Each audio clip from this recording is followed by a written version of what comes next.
Hi, my name is Sofia Santos, and I'm doing my video over Frida Kahlo. The painting that I chose is Thorn Necklace and Hummingbird.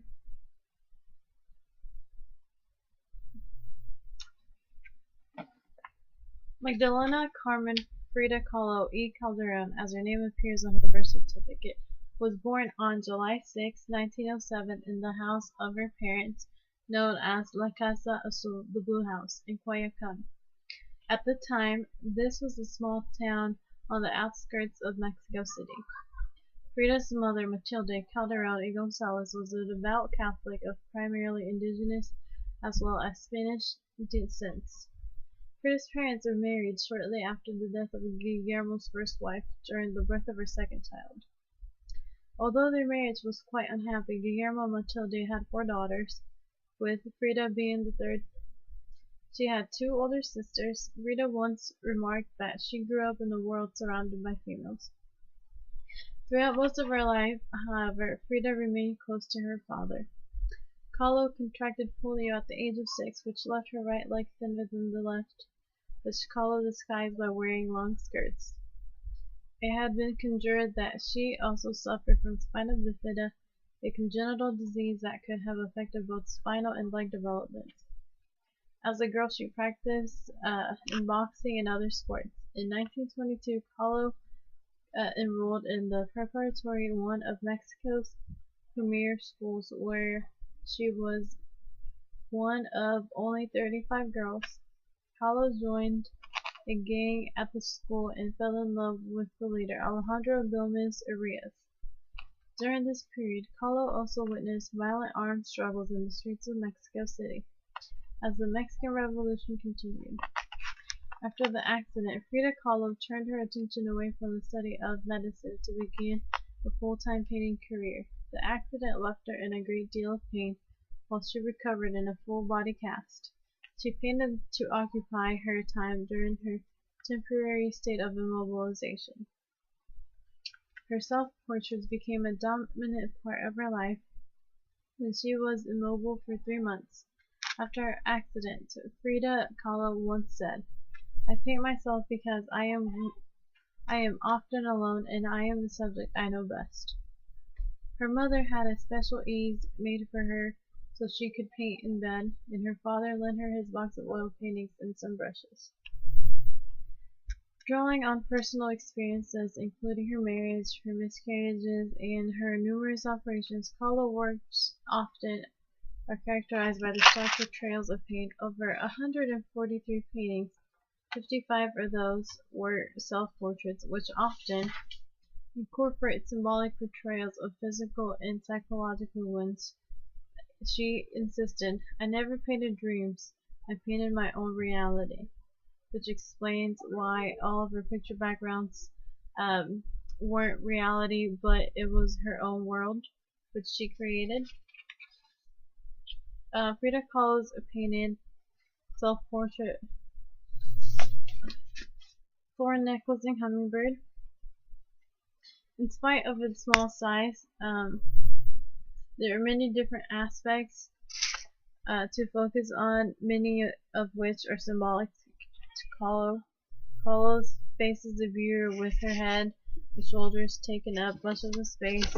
She is surrounded by green leaves of similar size.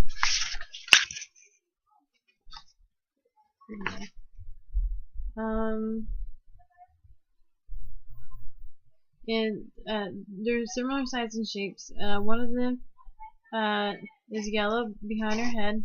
On the left side of her painting is a monkey,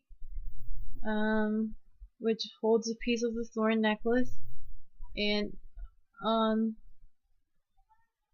the other side is a black cat that's looking over her shoulder, a black hummingbird that hangs from the thorn with its beak in pointing towards her eyebrows. Her hair is piled with a purple textile into a figure 8-like design with 2 butterfly creatures, and their wings are made of lace. There's also two creatures in the background, right back here, which are made up of flowers, and they have the body of a dragonfly. Her expression is solemn and appears to be patiently enduring pain. Her focus is inward and it's not engaging with the viewer. So she's just looking straight ahead.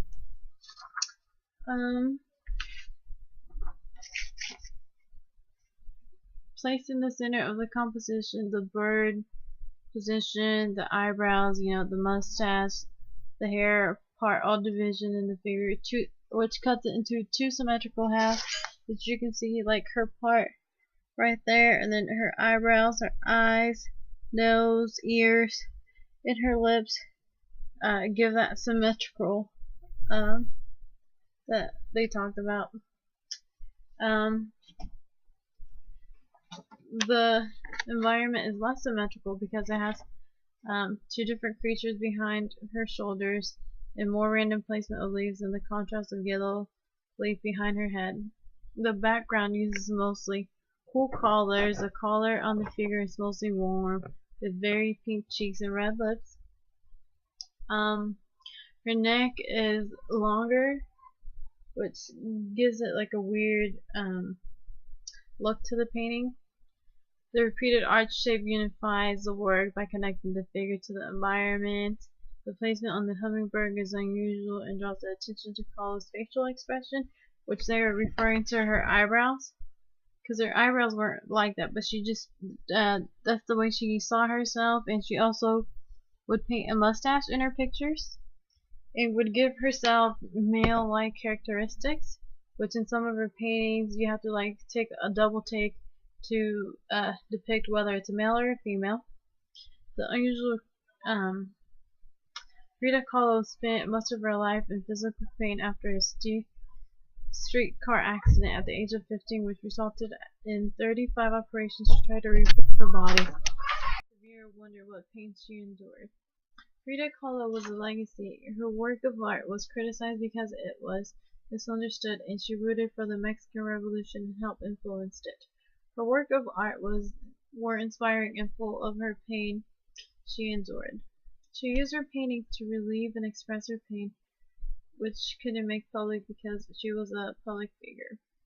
Frida was an inspiring feminist. Her work of art is left behind to show what she lived in her and how she developed her own world. Thank you.